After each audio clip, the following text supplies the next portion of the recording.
আসসালামু আলাইকুম। ওয়ালাইকুম আসসালাম। শুনলাম মোল্লা সাহেব আপনি নাকি হজে যাচ্ছেন, তা ফ্লাইট কবে? বৌমা তুমি ঠিকই শুনছো, ফ্লাইট আজকে রাত 12টার সময়। এই যে দেখো না একেবারে তৈরি হয়ে আছে। হ্যাঁ, তা তোমার এখানে আসার উদ্দেশ্য হইলো ওই ফ্লাইটের কিছু টাকা শর্ট পড়ছে আর কি। তাছাড়া এমনিই তো তোমার কাছে এই মাসের ওই লাভ্যাংশটা আছে, সেই জন্য আর কি নেওয়ার জন্য আর কি আসলাম আর কি। কি বলতেছেন মোল্লা সাহেব, আজকে রাতে আপনি হজে যাচ্ছেন আর এখনো আপনি সুদের টাকা হিসাব নিকাশ করতেছেন? হজে গেলে কি সুদ খাওয়া যায় বলেন মোল্লা সাহেব? নাউজুবিল্লাহ, আস্তাগফিরুল্লাহ। বৌমা তুমি কি কইতেছো?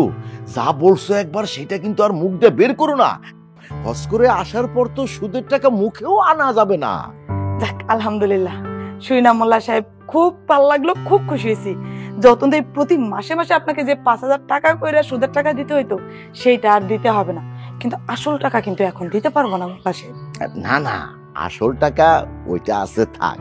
আর শোনো, হজ করে আসার পর আমি সিদ্ধান্ত নিছি সুদ টুদ আর আমি নেব না। তাহলে যাই হোক, আপনার যে 50,000 টাকা আমার কাছে আছে, তাহলে আমি আস্তে আস্তে কষ্ট করে আপনাকে 50,000 টাকা ফেরত দিয়ে দেবো আপনি হজ থেকে আসার পরে।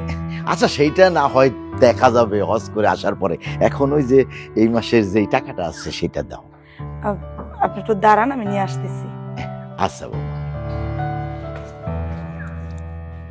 আল্লাহ আল্লাহ আল্লাহ, তুমি আমার গুনাহ মাফ করে দিও আল্লাহ। আল্লাহ। মোল্লা সাহেব, এই ধরেন আপনার সুদের টাকা।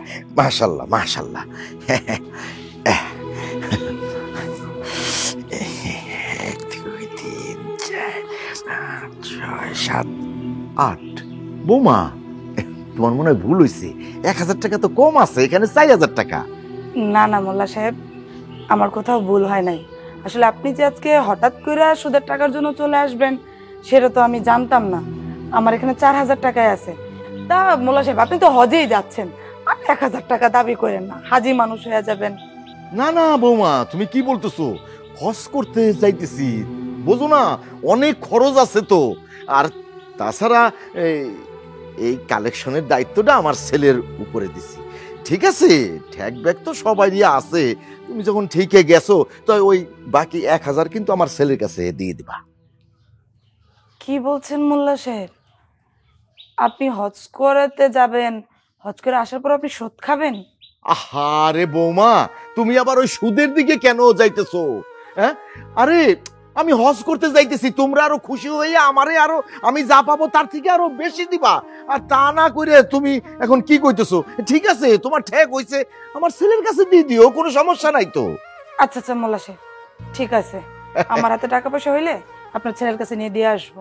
এই তো লক্ষ্মী বৌমা তুমি। আরে তোমার মতো বৌমা কি আমাকে এই 10 গ্রামে কি আর আছে নাকি?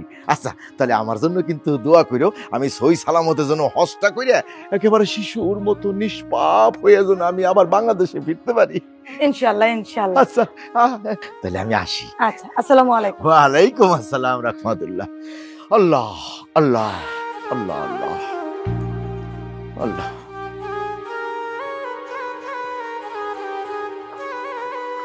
মা, কি বাবা কোথায়? কোথায় আর যাইবো? ওই যে সুদের টাকা কার কাছে পাবে সেসব হিসাব নিকাশ নিতে গেছে। এদিকে গাড়ি এসে বসে আছে, আজকে রাত 12টা বাজে তার ফ্লাইট, আর সে গেছে টাকা হিসাব করতে, তাই না? তার তো কাজই ওইটা। ওই যে আসছে। আসসালামু আলাইকুম আব্বা। ওয়ালাইকুম আসসালাম। কি সূর্য, গাড়ি টাড়ি আইছে? হ্যাঁ আব্বা, গাড়ি তো সে কখনই আইছে, শুধু ওই কাদার জন্য বাড়ি পর্যন্ত আসতেছে না, মেন রোডে আছে, তাড়াতাড়ি যাইতে হইব। আচ্ছা আচ্ছা, ঠিক আছে। শোনো, এতকাল তো আমি কালেকশন করছি, এখন তোমারে কিছু দায়িত্ব দিয়ে যাই। তুমি তো খালি ঘুরে বেড়াও, এইবার আমি হজ করে আসার আগ পর্যন্ত এই দায়িত্বগুলা কিন্তু তুমি ঠিক মতো পালন করবা, কালেকশন গুলা ঠিক মতো তুমি কিন্তু আনবা। শোনো, ওই যে আমাগো মাহফুজ আছে না, মাহফুজের বউর কাছে আছে হইলো 50,000, তার মাসে তার সুদ আসে হইলো 5,000। তা আজকে আমি সুদ আনতে গেছিলাম, আমার 4,000 দিছে। ঠেক ব্যাগ সবাই আছে, 1,000 টাকা কিন্তু ওর কাছে পাওনা আছে, ওর কাছ থেকে ওই 1,000 কিন্তু আনবা, আইনা খাতায় কিন্তু ভালো করে লেখা রাখবা। আর ওই যে আলমাসের বউ, ওর কাছে আছে হইলো 20,000। 20,000-এর সুদ প্রতি মাসে হইলো 3,000 টাকা। হিসাব করে কিন্তু সবার কাছ থেকে এই টাকাগুলা তুমি কালেকশন করবা।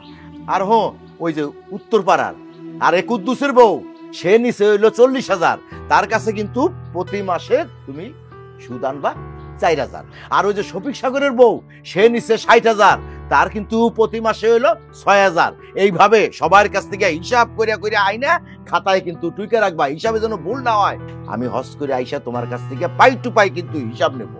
আচ্ছা, তুমি আজকে হজে যাইবা, এই হজে যাওয়ানোর সময় তুমি এই সুদের টাকার হিসাব নিকাশ করতেছো, এগুলো বাদ দিলে চলে না? আহা, আরে এইগুলো তো আগের ছিল। হজ করে আসার পর তো আমি শিশুর মতো নিষ্পাপ হয়ে যাব, সেই সময় তো এইগুলো মানে সুদের নামই নেওয়া যাবে না। কি বলো তুমি? হ্যাঁ আব্বা, হ্যাঁ, আপনি কি হজ করে আইসা সুদের ব্যবসা করবেন না? আহা, সি সি সি সি সি সি, ওই নাম নিওই না। হজ করে আসার পর ওই নাম কিন্তু মুখ দিয়ে উচ্চারণ করাই যাবে না। তাইলে আব্বা আমরা খাবো কি? হায় হায়, কি কও? আল্লাহর পথে যাইতেছি, হজ করে আসতেছি, আল্লাহই তো খাওয়াইবো, ওই চিন্তা তুমি কইরো না। আর এই যে সূর্যর মা, যাওয়ার আগে তোমারে একটা কথা বলি। এখন কিন্তু তোমারে সবাই বলবে হাজির বউ। ততএব হাজির বউ কিন্তু যদি এইভাবে এই যে নোকে নেল পালিশ, ঠোঁটে লিপস্টিক, ওই যে সোনো পাউডার একেবারে রং টং মাখায় কিন্তু চলা যাবে না, বুঝতে পারছো? সবাই কিন্তু এখন তোমারে ডাক দিবে হাজির বউ কইয়া। তো অতএব সবসময় পর্দাশীল হয়ে থাকবা, মাথার থেকে যেন কাপড়টা না পড়ে, ওইদিকে কিন্তু খেয়াল রাখো। আমার চিন্তা তোমার করতে হবে না, তুমি আসলে পরে যা যা করার দরকার আমি সবই করব, শুধু তুমি সঠিকভাবে ফিরে আসো। আর এই যে তোমার এই যে নখের মধ্যে নেল পালিশ দিছো, এইগুলা বেলেট দিয়া ভালো করে সাইজে উঠাই ফালাবা, নাহলে কিন্তু অজু হবে না।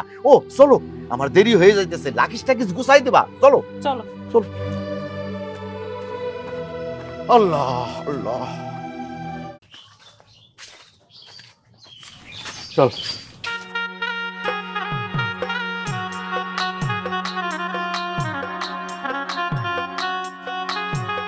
বাবা সূর্য, জি আব্বা। যা বলছি সেইভাবে কিন্তু চলবা। জি আব্বা। আমি হয়তো মাস দেড়েকের মতো আমি থাকবো না, সব দায়িত্ব কিন্তু তোমার উপরে থাকলো। জি আব্বা। ঠিক আছে। আসসালামু আলাইকুম মোল্লা সাহেব। ওয়ালাইকুম আসসালাম রহমাতুল্লাহ। ভালো আছেন? আলহামদুলিল্লাহ, আল্লাহ ভালো রাখছেন। তা শুনলাম হজে নাকি যাইতেছেন? হ্যাঁ, এই তো রওনা দিছি।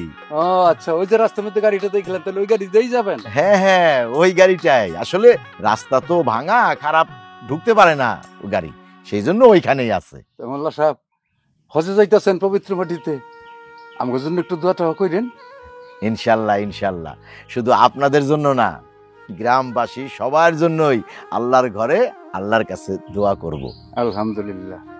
তা যাইতেছেন, আপনার জন্য আমরা দোয়া করি, ভালো থাকেন।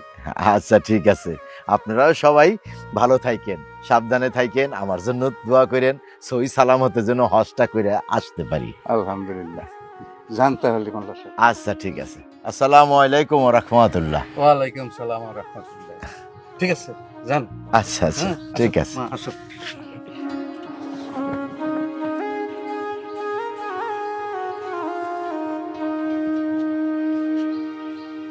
বাবা সূর্য, তাহলে কি তুমি এই মেয়েটার কথাই বলছিলা? জি আব্বা। আপনি তাহলে বুঝতে পারছেন। আপনার মেয়েটা কেমন লাগছে আব্বা? মাশাআল্লাহ, আমার খুব পছন্দ হয়েছে। আমি তো ভয় পাইছিলাম, না জানি কি বলেন আপনি। আপনার যেহেতু পছন্দ হয়েছে আব্বা, তাইলে হজ করে আসার পর আর দেরি করবো না। আল্লাহ ভরসা, মেয়ে আমার পছন্দ হয়েছে, মাশাআল্লাহ, খুব সুন্দরী আছে, লক্ষ্মী আছে। জি আব্বা। আচ্ছা ঠিক আছে, চলেন আব্বা, চলো। গাড়ি দাঁড়ায় আছে আব্বা। হ্যাঁ চলো আসেন। চলো।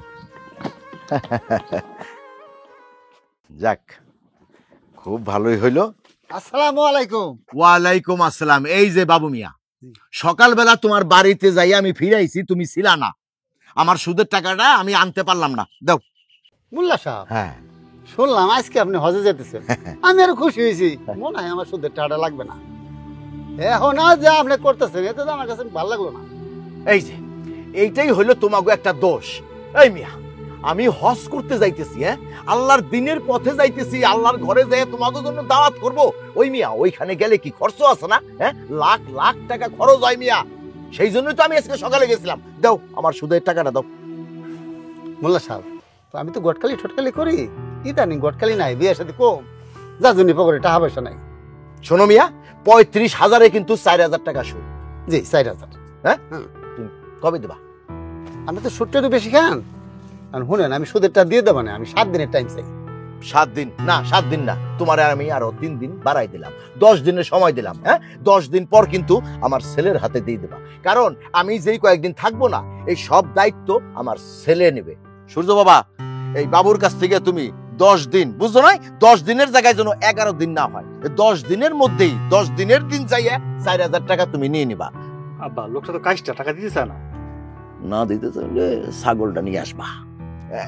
আচ্ছা শোনো বাবু মিয়া, কথা তাহলে সেটাই থাকলো, 10 দিনের দিন আমার পোলার কাছে 4,000 টাকা দিয়ে দিবা। আর আমার জন্য দোয়া করো, আমি যেন শিশুর মতো নিষ্পাপ হয়ে যেন আবার তোমার কাছে ফিরে আসতে পারি। আল্লাহ, আমি যত গুনাহ করছি আল্লাহ যেন আমার মাফ করে দেয়। আমি আল্লাহর কাছে দোয়া করি আপনার যেন আল্লাহ হিদায়াত দেয়। এই মিয়া, তুমি আমার দোয়া করার কিনা? হ্যাঁ, তুমি কি দোয়া করবা মিয়া? আরো আমার কাছে উল্টা দোয়া চাবা মিয়া? সারা গ্রামের মানুষ আমার কাছে দোয়া চাইলো, তুমি আমার কাছে কে দোয়া চাইলে না? আমি কেন চাইনি জানেন? আমি জানি আপনার দোয়া আল্লাহর দরবারে কবুল হবে না, কারণ আপনি যাওয়ার আগে সুদের টাকা যাইতেছে। আস্তাগফিরুল্লাহ, এই ঘটক আসলে তেরা। তোমার সাথে কথা বইলা আমি এই মূল্যবান সময় আর নষ্ট করতে চাই না। যেই কথা কইছি সেইভাবে কিন্তু কাজ করো, ঠিক আছে? উচিত কথা কইলি দোষ। আমি এখনো যাওয়ার সময় সালাম ডাকে দিবে। ও এই হাই জানি তো। আসসালামু আলাইকুম। ওয়ালাইকুম সালাম। আসলে বাবা এসব মূর্খ মানুষ। চলো চলো বাবা। টাকা দিছি লোকটারে আমি। আল্লাহ আল্লাহ আল্লাহ।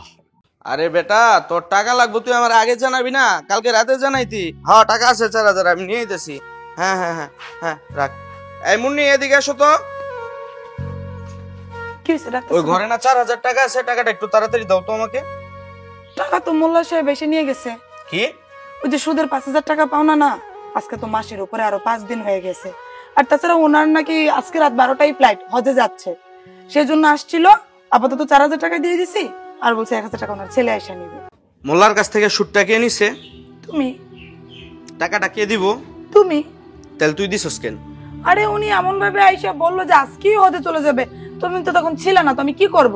উল্টা আরো বাকি 1,000 টাকার জন্য কতগুলো কথা বলে গেল। আল্লাহর কোন দুনিয়াতে আছি, মোল্লায় যাইব হজ সুদের টাকা নিয়ে। উনি কইছে যে হজ থেকে আসার পরে সুদের টাকা খাও তো দূরের কথা, সুদের নামও মুখে নিবে না। ভালো, তোরে তো আমি এত আলাপ করতে কই নাই, এত আলাপ করতে কইছি তোরে। তুই আমার কাছে না জিজ্ঞাসা করে কেন টাকাটা দিছস, এটার জবাবটা এখন আমার দি। আরে কি জবাব দিব? তুমি ছিলা না, ফোন যে দিব তোমাকে, আমার মোবাইলেও ব্যালেন্স নাই। এখন উনি এসে বলতেছে মা আমি যাবো, আমার কিছু টাকা পয়সা বাকি আছে। উনি আরো কি বলছে জানো? 4,000 টাকা কেন, পারলে ওনারা আরো কিছু টাকা বেশি দিতে বলছে। ওনার নাকি অনেক টাকা লাগবে, মাস দেড়েক থাকবে হজে গিয়া। তোর তো খেয়ে দেয় কোনো কাম নাই। মানুষ বাড়িতে আইবো, তোর কাছে টাকা চাইবো, তুই টাকা দিয়ে দিবি আর মেকআপ করে ঘরের মধ্যে শুয়ে থাকবি। তোর শাস্তি জানোস কি? আমি 1 ঘন্টার মধ্যে আবার বাড়িতে আইতেছি। 1 ঘন্টার মধ্যে তোর বাপের বাড়ি থেকে 4,000 টাকা আনা, আনায় আমার দি। কি বললো? বাপের বাড়ি থেকে 4,000 টাকা আনাবো মানে এটা কেমন ধরনের কথা? আমি তোরে যেটা কইছি তুই ওইটাই করবি। আর তুই যদি তোর বাপের বাড়ি থেকে 4,000 টাকা না আনাস, পিডানি কিন্তু একটাও মাটিতে পড়বো না, সব তোর পিঠে পড়বো, কয়ে দিলাম। আরে শোনো, এই এটা কেমন ধরনের কথা বললো? কি একটা অবস্থা! আমি আরো ভাবলাম ও নাই, মোল্লার আমি টাকা দিয়ে দিছি, ওইটা শুনে ও খুশি হইব। তা না, এখন বাপের বাড়ি থেকে 4,000 টাকা আনতে, এখন কি করবো? না, ও যে তেরা আমার ঠিকই টাকা না আনলে মারবো। বাপের বাড়িতে যাইতে হবে টাকা লেখা। আব্বা, আব্বা, আব্বা কই তুমি? গেল, কি করবো? কিরে আইসে এইভাবে ডাকাটা কি করতেছিস কেন? কি হয়েছে? আব্বা তুমি তো জানো মোল্লা সাহেবের কাছ থেকে তোমার জামাই 50,000 টাকা সুদে নিচ্ছে। ওই টাকা নিয়ে তো একটা ঝামেলা হয়ে গেছে। ঝামেলা হয়েছে? কি ঝামেলা হয়েছে? 50,000 টাকায় তো প্রতি মাসে 5,000 করে সুদ দিতে হয়। আজকে রাত 12টার সময় মোল্লা সাহেবের হজের ফ্লাইট, উনি 1-1.5 মাস থাকবে না, সৌদি আরবে হজ করতে যাচ্ছে। এখন হঠাৎ করেই আসছে সুদের 5,000 টাকা দেওয়ার জন্য। ঘরে তো 5,000 টাকা ছিল না, 4,000 টাকা তোমার জামাই আমার কাছে দিয়ে গেছিল। এখন আইসে এমন ভাবে উনি টাকাটা চাইলো, আমিও না করতে পারলাম না। তোমার জামাই তো ঘরে ছিল না, সেজন্য ওরে না জানাই ওই 4,000 টাকা মোল্লা সাহেবের আমি দিয়ে দিছি। উনি যাওয়ার আগে বলে গেছে বাকি 1,000 টাকা যেন ওনার ছেলের কাছে দিয়ে দিই। এখন তোমার জামাই এসে আমার কাছে যখন টাকা চাইতেছে, আমি এ কথা বলছি, তোমার জামাই আমার সাথে খুব রাগারাগি করছে।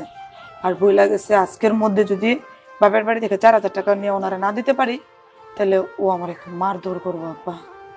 কি কস? 4,000 টাকা এই মুহূর্তে তো আমার হাতে নাই, কই থেকে দেই কত? বাবা, এই যে মোল্লা সাহেব কি সূর্যর বাপ, ওনার কথা বলতে চাপ? হ্যাঁ হ্যাঁ হ্যাঁ, উনি উনি না হজ করতে যাইব, তাহলে উনি সুদের টাকা নিলে তো তার হজ হইব না। আরে কি কস? হ্যাঁ, তো সুদের ব্যবসা করেই চলে। আরে বাপু দুইজনে আর কোনো ব্যবসা করে না তো, এখন এই সুদের ব্যবসাই হ্যাঁ ব্যবসা। ও আচ্ছা, এটা তো আমার আগে জানা ছিল না। তবে উনি যদি এখনো সুদের ব্যবসা করতে থাকে তাহলে কিন্তু তার হজ হইব না আব্বা। আরে হজ হইল বা না হইল, হাজি সাহেব নাম তো হইল। তবে দোয়া করি লোকটা যেহেতু হজে গেছে, আল্লাহ তারা হেদায়েত করুক। ওনারা নাই আল্লাহ হেদায়েত দান করবো, কিন্তু আমার এই মুহূর্তে কি হইব সেটা বলো। টাকা নিয়ে না গেলে তোমার জামাই আমার উত্তম উত্তম কি লইব? ওর যে গাড়তেরা সেটা তো জানো, গাউরা পোলার কাছে আমার বিয়া দিছো।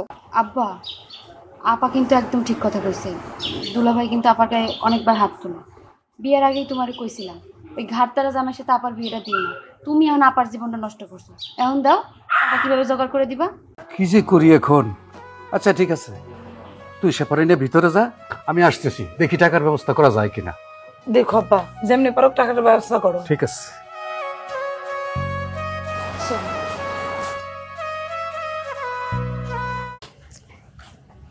এত দেরি করে কেন?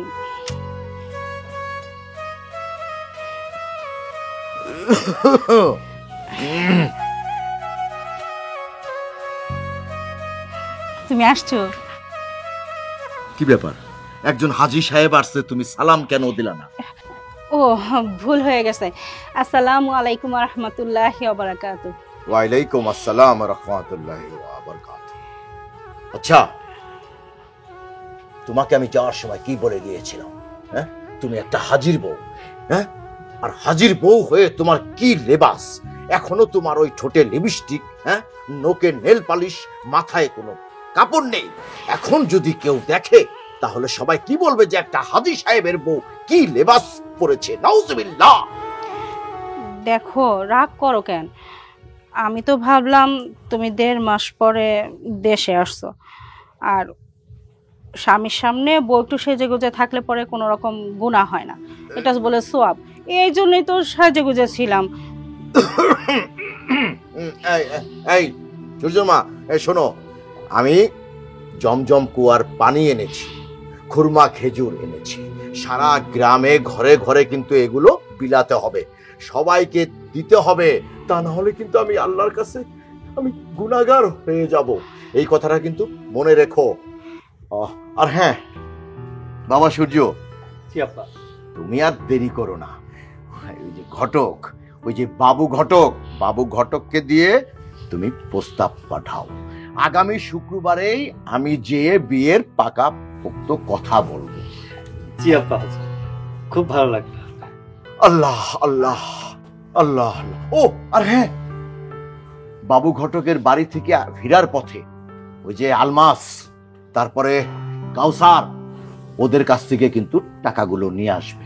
হ্যাঁ, আচ্ছা। আর রাতের বেলা আমাকে এই 1.5 মাসের হিসাব সুন্দরভাবে বুঝিয়ে দেবে, কার কাছ থেকে কিভাবে কালেকশন করলে, কত আনলে আর কত পাওনা থাকলো। ঠিক আছে? ঠিক আছে। আচ্ছা, কিন্তু আপনি না হজ করে আসলেন, তাহলে এখনো সেই হিসাব নিকাশ? আহা, বকেয়া হিসাবটা তো ঠিক রাখা উচিত। এটা আল্লাহ তাআলাই তো বলেছেন যে হিসাব করে চলতে। কেন বোঝো না? চলো চলো, আমি যাই তাহলে। হ্যাঁ ঠিক আছে। ব্যাগে তো ওজন কেন? আরে জমজম কুয়ার পানি আছে, খেজুর আছে, অনেকগুলো আছে, এই জন্য ভারী। ও আচ্ছা, ঠিক আছে, চলো ভিতরে চলো। এই, আবার কি হলো? লোকজনের সামনে আমাকে তুমি বলবে না, এমনি আমরা যখন থাকি তখন তুমি বলবে। হ্যাঁ, চলো চলো। আল্লাহ আল্লাহ আল্লাহ আল্লাহ, মাফ করেন আল্লাহ।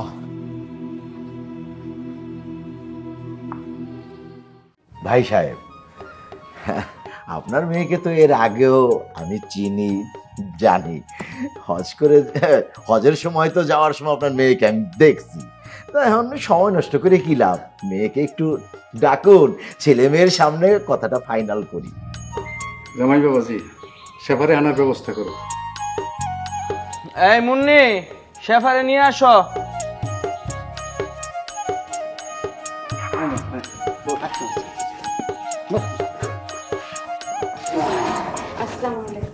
ওয়ালাইকুম আসসালাম রহমতুল্লাহ বরকাত।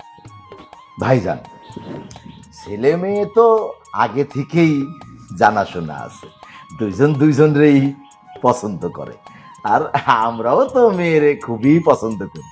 আর এই বিয়েতে কিন্তু কোনো দেনা পাওনা নাই। এখন আপনি একটা ভালো দিন তারিখ দেখে দুইজনের হাতটা এক করে দেন। হাজী সাহেব, এই বিয়েতে আপনার যেহেতু কোনো চাহিদা নাই, দেনা পাওনার দাবি নাই, তাহলে আমারও কোনো আপত্তি নেই। আপনি একটা দিনক্ষণ ধার্য করে বিয়ের দিন ঠিক করেন।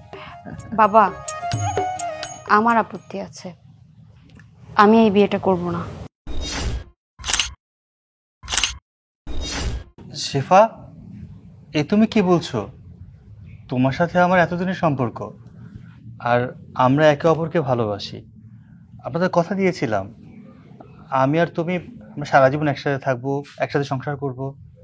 আর আজকে যখন বিয়ের কথা হচ্ছে, তুমি হঠাৎ করে অমত করছো। হ্যাঁ, আমি তোমাকে বলেছিলাম আমি তোমাকে বিয়ে করব, কিন্তু আগে আমার একটা বিষয় জানা ছিল না, আমি কোনো সুদখোরের ছেলেকে বিয়ে করতে পারবো। মামনি, তুমি তো আসল খবর জানোই না। হাজী সাহেব হজ করে আসার পরে সুদের কথা শুনতেই পারে না।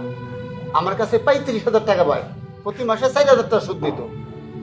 আমারে বলছে যদি বিয়েটা করে দিতে পারো তাহলে 4,000 মাপ, আর যদি না দিতে পারো তাহলে সুদের টাকা দেওয়া লাগবে। হেই, টাউট জানি কোথাকার। আমি আমার শ্বশুরে বারবার বলছি যে সব টাউট বাটপার ঘটক দিয়া আমরা মেয়ে বিয়ে দিমু না। এই মিয়া, আপনি তো আপনার স্বার্থের কথা চিন্তা করতেছেন। হাজী সাহেব কি সত্যিই সুদ খাওয়া বন্ধ করছে সেটা কি আপনি জানেন? না জানি না কেন আপনি কথাটা বললেন? হ্যাঁ, হাজী সাহেব যে সুদ খায় এটা আমরা সবাই জানি। জিজ্ঞেস করেন, সূর্য তো আমার পাশেই বসে আছে, ও যায় নাই কালকে আমার বাসায় সুদের টাকার জন্য? কি সূর্য, যাও নাই তুমি আমার বাসায়? সূর্য গেছিল। দালাল জানি কোথাকার, আন্তাজে একটা না জানি একটা কথা বলে দিছেন। দুইটা পরিবার এক করতে হইলে সবকিছু জানাশোনা প্রয়োজন আছে। আপনি না জানি একটা কথা বলে দিতেছেন, পরবর্তীতে যদি একটা ঝামেলা হয়। শুনেন, আপনাদের সবাইকে একটা কথা বলি, কয়লা ধুইলে কখনো ময়লা যায় না, আর যারা সুদ খায় তারা কখনো সুদ খাওয়া বন্ধ করতে পারে না। নাউজুবিল্লাহ, আস্তাগফিরুল্লাহ। আল্লাহ, আপনি আমাকে ক্ষমা করেন আল্লাহ। হ্যাঁ শেফা, তোর দুলাভাই ঠিকই বলছে, কয়লা দিলে কখনো ময়লা যায় না। এই যে হাজী সাহেব, উনি যেদিন হজে যাবে রাত 12টার সময় ফ্লাইট, সেই দিনও উনি আইসে আমার কাছ থেকে সুদের 4,000 টাকা নিয়ে গেছে। 5,000 টাকা ছিল সুদ, 1,000 টাকা দিতে পারিনি বলে উনি আমাকে অনেকগুলো কথা তো বললোই, তার মধ্যে ওনার এই যে গুণধর ছেলে সূর্য, তাকে যেন আমি 1,000 টাকা দিয়ে দেই সেইটা বলে গেছে। আপনি কি জানেন হাজী সাহেব, আপনি যে 1.5 মাস হজে ছিলেন, সেই 1.5 মাসে আপনার ছেলে সূর্য 50 বার আমার বাড়িতে আসছে এই 1,000 টাকার জন্য। তার মধ্যে রাস্তাঘাটে যেখানে পাই, ভাবি টাকাটা দিবেন না, ভাবি সুদের টাকা তো, সুদ দিতে পারেন না, আসল দিবেন কিভাবে, এইগুলো বলতো। বৌমা, আসলে হয়েছে কি, হজে যাওয়ার আগে বকেয়া কিছু হিসাব ছিল, সেগুলো আর কি আমার ছেলেকে আমি হুকুম দিয়েছিলাম ওই বকেয়া হিসাবগুলো যেন ঠিক করে ফেলে। হজ করে আসার পর আমি সিদ্ধান্ত নিয়েছি মা, যে এইসব সুদের টাকা আমি স্পর্শ করব না, আর আমি ওর মধ্যে থাকবোও না। আমার যত ব্যবসা বাণিজ্য আছে সব আমার ছেলে সূর্যর প্রতি আমি দায়িত্ব দিয়ে দিয়েছি। ওই এখন আমার সব ব্যবসা দেখাশোনা করবে, আমি আল্লাহ বিল্লাহ করবো, যেই কয়েকদিন আল্লাহ হায়াত দিচ্ছে। আসলে মা, যা করছে মানে যত সুদ খাইছে হজে যাবার আগে খাইছে, কিন্তু হজে যাবার পর সে পুরো পরিবর্তন হয়ে গেছে। এখন সুদ খাওয়া তো দূরের কথা, সে সুদের নাম পর্যন্ত শুনতে পারে না। আর যে ব্যবসাটা করতো না, সেই ব্যবসাটাও বাদ দিয়ে দিছে, কিন্তু সেই ব্যবসাটার দায়িত্ব দিছে আমার ছেলে সূর্যকে। আপনারা কিছু মনে করবেন না, আপনাদেরকে আমি কিছু কথা বলতে চাই। আপনি হলেন হাজী সাহেবের স্ত্রী, আপনি তাহলে অনেক ভালো করেই জানেন নারীদের জন্য আল্লাহ তাআলা পর্দা ফরজ করেছেন। একজন হাজী সাহেবের বউ হয়ে কি পর্দা করা কি আপনার দায়িত্বের মধ্যে পড়ে না? আমি আপনাকে অনেক সময় অনুসরণ করেছি, দেখেছি আপনি কখনোই মাথায় কাপড় দিয়ে চলাফেরা করেন না। আপনি পরপুরুষদের সাথে অট্টহাসিতে মেতে ওঠেন। তাছাড়াও মেকআপ লিপস্টিক দিয়ে সবসময় সাজসজ্জা করে থাকেন। মাথায় কাপড় তো কখনোই দেন না। এটা কি একটা হাজী সাহেবের বোর করা উচিত? আমি সূর্যকে অনেকবার নামাজ পড়ার কথা বলেছি। সে আমার কাছে স্বীকার গিয়েছে সে নাকি 5 ওয়াক্ত নামাজ পড়ে। কিন্তু যখন আমি আশেপাশের লোকদের কাছে জিজ্ঞাসা করলাম সূর্য নামাজ পড়ে কিনা, আমার জানা মতে সূর্য 1 ওয়াক্ত নামাজ আদায় করেনি। সে আমাকে ধোঁকা দিয়েছে। কিন্তু সে কি আল্লাহ তাআলার কাছ থেকে রেহাই পাবে? এতদিন আপনি নিজে সুদের ব্যবসা করেছেন, এখন আপনি নিজে হজ করে আসছেন দেখে সকল ব্যবসার দায়িত্ব আপনার ছেলের ঘাড়ে তুলে দিয়েছেন। এতদিন আপনাকে বলেছে ওই যে রাস্তা দিয়ে সুদে মোল্লা যায়, আর এখন যখন আপনার ছেলে সুদের ব্যবসা করবে তখন আপনার ছেলের দিকে মানুষ আঙুল তুলে বলবে ওই যে হাজী সাহেবের ছেলে সুদে সূর্য যায়। আপনি কি মন থেকে চান আপনার ছেলের নামের সাথে সুদ নামটা যোগ হোক? দেখুন, প্রত্যেকটা বাবার কর্মফল যদি প্রত্যেকটা সন্তান পায় তাহলে এর থেকে আর খারাপ কিছু হতে পারে না। এই যে আপনি হজ করতে গেছেন, সত্যি করে বলুন তো আপনি কি হালাল টাকায় হজ করতে গেছেন নাকি সুদের টাকা নিয়ে আপনি হজ করতে গিয়েছিলেন? দেখুন, আপনি হারাম টাকা দিয়ে আল্লাহর ঘর থেকে হজ করে এসেছেন, আল্লাহর কাছে তওবা করেছেন যে আপনি আর সুদের টাকা খাবেন না, সবসময় আল্লাহর দেখানোর পথ অনুসরণ করবেন। কিন্তু দেশে এসে কি করলেন? সেই সুদের টাকাই আবার খাচ্ছেন। তাহলে তওবা করে কি লাভ হলো? মানুষ দেখানো কাজ করা মোটেও ভালো না। আল্লাহকে আপনাদের ভয় করা উচিত। আপনার সাথে সাথে আপনি আপনার নিজের ছেলেকেও খারাপ বানাচ্ছেন। তাই আমি মন থেকে চাই না আমি যেই বাড়ির বউ হব সেই বাড়ির লোক সুদের টাকা খাক। তাহলে সেই বাড়িতে গিয়ে তাদের সাথে আমাকেও পাপ কাজে লিপ্ত হতে হবে। তাই আমাকে মাফ করবেন, আমি আপনার ছেলেকে বিয়ে করতে পারবো না। মা, আর বলো না মা, আর আমাকে লজ্জা দিও না মা। হ্যাঁ মা, তুমি তো ঠিকই বলেছো মা। এই যে আমি হজ করতে গিয়েছি, আমি তো ওই সুদের টাকা খরচ করে আমি হজ করে আসছি, এবং এখনো সেই সুদের টাকা আমার ফ্যামিলি খাচ্ছে, আমিও খাচ্ছি। মা, তুমি আজকে আমার চোখ খুলে দিয়েছো। আসলে মা, আমি হজ করে এসেছি ঠিক, কিন্তু আমার লোভকে তো আমি ছাড়তে পারিনি। আমার নফসের হজ হয়নি মা, এটা সত্য। আমি আল্লাহর কাছে ক্ষমা চাই, আল্লাহ যেন আমাকে মাফ করে দেন। মা, আমি আর কখনো সুদ খাওয়া তো দূরের কথা, এইসব ব্যবসা আমি আর করব না। আল্লাহ যেন আমাকে তৌফিক দান করেন, আমি যেন এই রাস্তা থেকে সরে আসি। মা, মা, এই আজকে আমি সবার সামনে কথা দিতেছি মা, ভবিষ্যতে আর আমি এমন পাপ কাজ আর আমি করব না। আমাকে সবাই তোমরা ক্ষমা করে দাও, এবং আমার জন্য তোমরা আল্লাহর কাছে দোয়া করো, এই পাপের পথ থেকে যেন আমি ফিরে আসতে পারি।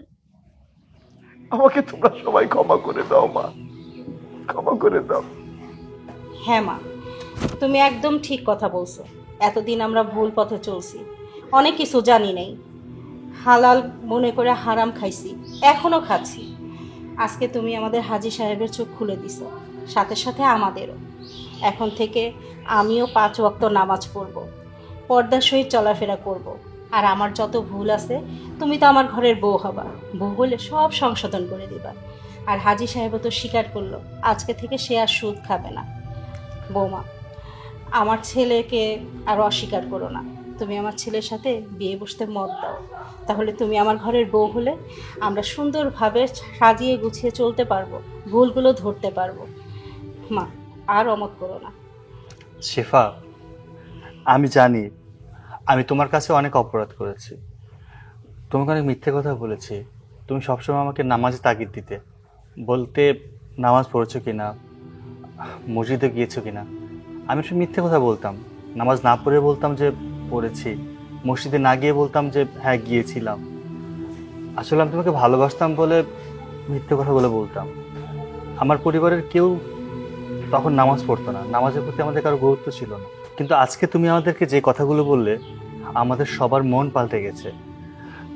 এতদিন আমার বাবা সুদের ব্যবসা করেছে, এখন আমাকে বুঝিয়ে দিতে যাচ্ছে, কিন্তু আমি তোমাকে আজকে কথা দিচ্ছি আমি কখনো আর কোনো দিন সুদের ব্যবসা করব না। আমি নিজে কোনো বিজনেস করব, প্রয়োজন বোধে রাস্তায় ভ্যান চালাবো, তবু আমি তোমাকে পাশে চাই। তোমার মতো মেয়ে ঘরে থাকলে একটা পুরুষের জন্য আর কি লাগে বলো। সত্যি আমি তোমাকে অনেক ভালোবাসি, আর তুমি আমাকে সঠিক পথে নিয়ে আসতে যাচ্ছ, এটা অনেক ভালো কাজ। আমিও চাই তোমার কথা মতো চলতে। এখন থেকে তুমি যা বলবে আমি তাই শুনবো। প্লিজ অমত করো না। বাবা, যেহেতু ওনারা নিজে থেকে শুধরানোর চেষ্টা করছে, এই বিয়েতে আমার কোনো আপত্তি নেই। আলহামদুলিল্লাহ। তাহলে ভাইজান, মামুনি যখন সুমতি দিয়েছে, সামনে তো একটা শুভ দিন আছে শুক্রবার, তাহলে শুক্রবারেই তাহলে আমরা বিয়ের দিন ধার্য করি। আলহামদুলিল্লাহ। শুকর আলহামদুলিল্লাহ।